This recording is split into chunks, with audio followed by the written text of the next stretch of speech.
Welcome back to the deep dive. Today we are really ripping into the core of air safety. We're talking Module 6. Aviation basics and airspace fundamentals. Exactly. And look, if you operate drones professionally, this isn't some theory section you can just skim over. This is the stuff that, keeps you legal. And more importantly, keeps everyone safe. That's the goal today. We want to give you the shortcut, the absolute need-to-know nuggets that are going to simplify the physics, de-risk that whole altitude confusion thing, and make collision avoidance feel like second nature. We've sort of boiled it down to 5 pillars for this. Okay. First, you have to get the 4 forces of flight. Second, mastering that critical difference between AGL and MSL. The big one. Huge. Third, knowing where you are, on the air traffic map. Fourth is internalizing see and avoid. And finally, just being fluent in the right-of-way rules. Get those 5 down and you're not just a pilot. You're a responsible user of the air. That's the transition. Okay, let's start at the very beginning then, the part that defies gravity. Principles of flight. I'm talking lift, weight, thrust, and drag. Right. And what's really fascinating here, and what often catches people out, is that lift is generated in 2 fundamentally different ways. It all depends on your airframe. How so? Well, for multi-rotors, it's just raw power. It's Newton's third law in action. You push air down, you go up. Simple as that. The equal opposite reaction pushes the UAV upward. But for a fixed-wing aircraft, like the UX-11 we use, it's much more subtle. It's elegant. So it's not just brute force. Not at all. It relies on the airfoil, the shape of the wing, and Bernoulli's principle. Air has to travel faster over that curved top surface. Creating lower pressure. Exactly. And that lower pressure essentially sucks the wing upward. It's a beautiful piece of physics. So if you're just cruising along, stable speed, stable altitude, we call that equilibrium flight, right? Those forces are all balanced out. Perfectly balanced. Your lift equals your weight, so you're not climbing or falling. And your thrust is a perfect match for drag, so your speed is constant. And to climb. You got to break that balance. You need lift to temporarily exceed weight, or you increase your thrust, which can tilt that lift vector and pull you up. To come down, you just ease off the power. Weight takes over for a moment. That distinction, between the 2 UAV types, it becomes huge when you start thinking about actual missions or emergencies. Oh, absolutely. A multi-rotor can just sit there. It can hover as long as its total thrust equals its weight. A fixed wing, though, it's on a constant clock. It has to keep moving forward. It must maintain that forward speed to generate the lift from Bernoulli's principle. If it slows down too much, that lift just disappears. And that's what we call a stall. Precisely. We use the UX-11 as an example because it has such a clear danger zone. Its stall speed is right around 40 kilometers per hour. If the wind shifts or you make a mistake and you drop below that, you lose control.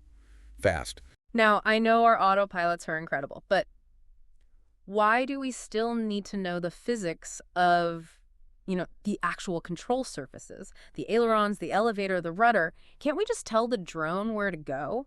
That's a really fair question. Yeah. And the answer is twofold. First, it's about your pre-flight checks. You need to know what a healthy aileron looks like, Yeah. You need to physically check that it's moving correctly. Makes sense. But second, and this is the big safety reason, it's about what happens in degraded situations. If the system gives you an error, or you need to take manual control, you have to understand instantly that ailerons control your roll. Tilting left or right. Elevator controls your pitch. Nose up, nose down. And the rudder controls yaw, which is turning the nose. In an emergency, you don't have time to look it up. It has to be an instinct. Right. So the physics makes sense, but the math, the altitude math, that's what really keeps me up at night. Let's tackle MSL versus AGL. Yes. Because that one calculation is where responsible piloting gets separated from accident reports. This is the #1 safety hurdle. We're dealing with two totally incompatible standards. Like 2 different languages. Exactly.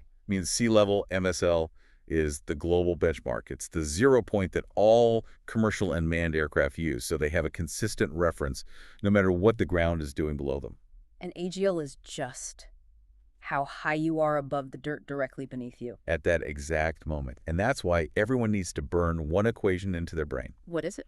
Altitude MSL equals terrain elevation MSL plus your altitude AGL. Okay, but hang on. If the regulation says my limit is, say, 120 meters AGL, why do we even need to think about MSL? Isn't that overkill if I'm just keeping the drone low? It's the absolute opposite of overkill.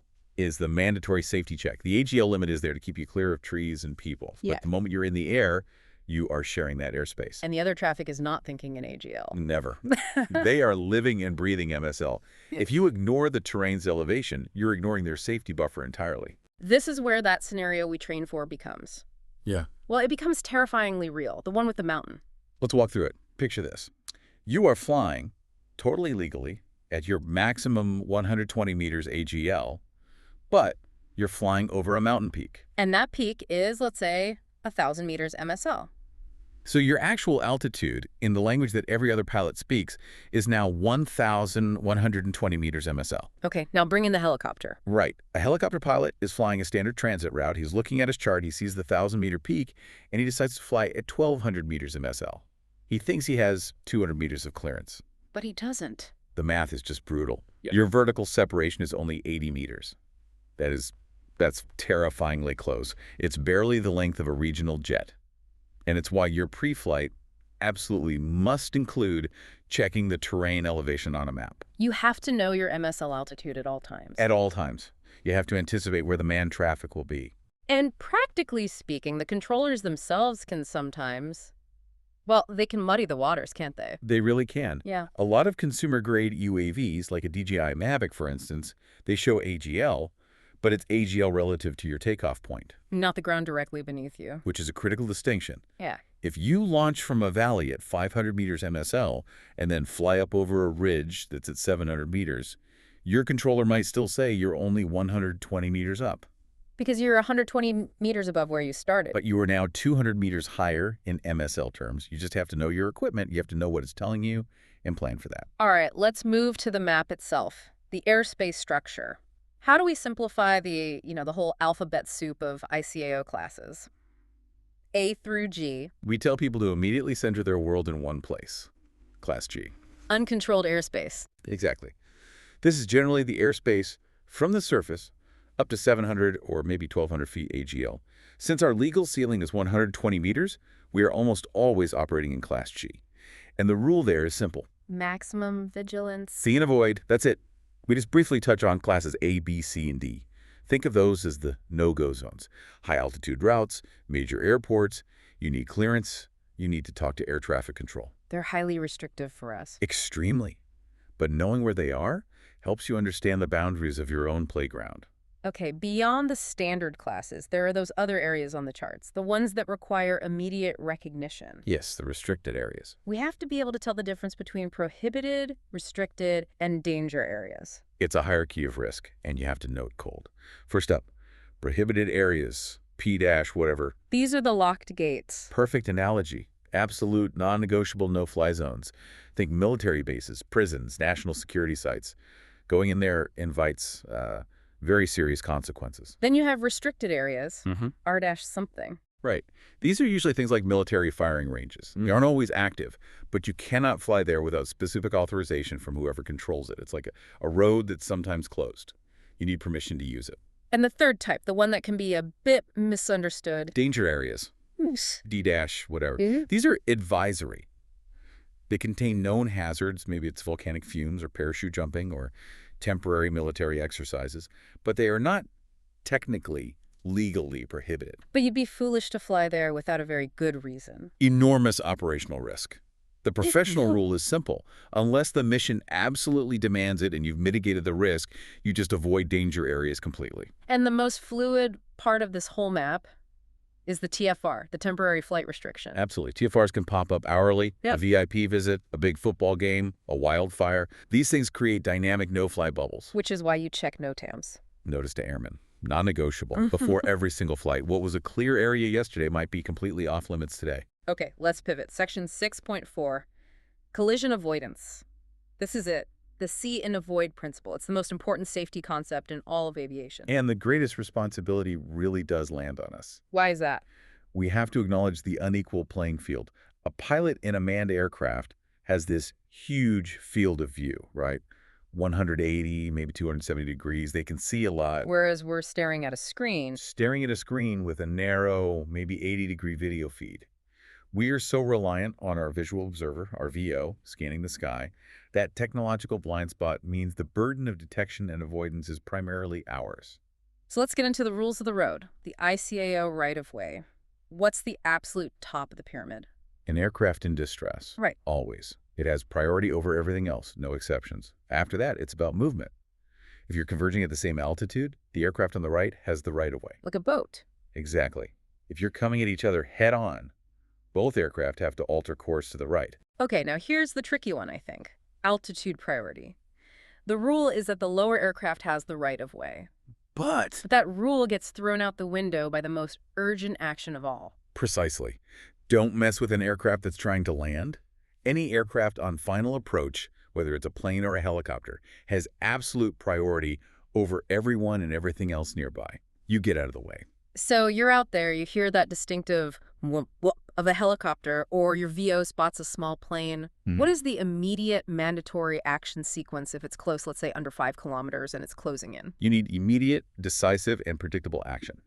First, you assess, where is it, how fast, what's its track? If it's inside that 5-kilometer bubble and getting closer, the pilot has to act. And the rule of thumb. Create a vertical buffer. Descend. Immediately descend 20 to 30 meters below your current altitude. And at the same time, move laterally. Fly perpendicular to the other aircraft's path. Maximize that separation. And what's the one thing you must never, ever do? Do not climb. Never climb towards the manned aircraft.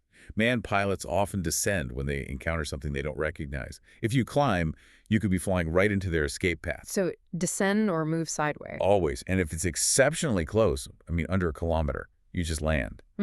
Or you enter a stationary hover. Stop moving. Make yourself an easy-to-avoid, predictable object. We do have some tools to help us, though. I'm thinking of ADS-B. Automatic Dependent Surveillance Broadcast. Yes. We see it in systems like DJI AirSense. And it's fantastic. Yeah. ADS-B is basically, it's like Waze for planes. I like that. It broadcasts the aircraft's position, its altitude, its velocity, and our drones could be equipped to receive that data. It's an amazing early warning system. You can get a heads up on traffic 10, 20, even 30 kilometers away. But there's a huge caveat. A major caveat, and we stress this constantly. ADS-B only detects aircraft that are equipped with an ADS-B transmitter. And not everything is. A lot of smaller general aviation planes, older helicopters, they might not be broadcasting. So ADS-B is a vital supplement to your safety plan, but it is never, ever a replacement for active visual scanning by you and your VO. Your eyes are always the primary sensor.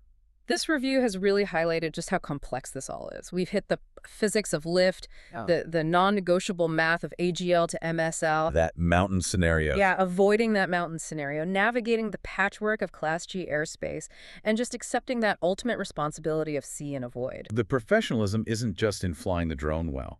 It's in understanding that you are a small, often invisible variable in a huge structured system.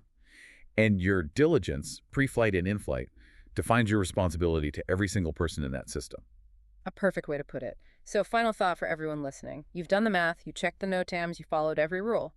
But you still have a close call. A near miss, say, less than 500 meters separation. You successfully avoided the collision. But what's the mandatory regulatory step you must take immediately after? You have to log it. Log all the details immediately. Time, location, separation. And then you are required to report that near miss to the aviation authority.